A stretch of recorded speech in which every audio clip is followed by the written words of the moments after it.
नमस्कार archery डॉटिंग channel को आपको स्वागत। नाबालिका को दुष्कर्म अभियुक्त गिरफ। रायगढ़ जिला टिकिरी थाना अंतर्गत कालियाकणा ग्रामर सोमवार जड़े मानसिक दुस्थिति महिला को दुष्कर्म अभियोग होईछि। एने टिकिरी थाना रे मामला रुजु हेबा सहित अभियुक्तों को पुलिस गिरफ करबा जणा पड़िछि। गिरफ जनक हेले कालियाकणा ग्रामर प्रकाश माझी। घटना प्रकाश रे कालियाकणा ग्रामर जड़े मानसिक दुस्थिति थिबा 17 वर्षर नाबालिका निज मां सहित गाँ निकटस्थ जंगल को काठ आने जाइए।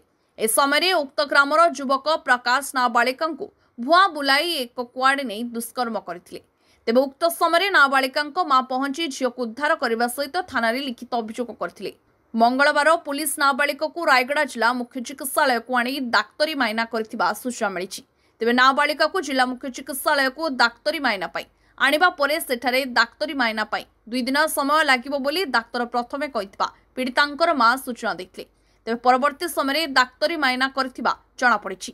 तेबे घटनार पुलिस तदंत करुथिबा सूचना मिलिछि।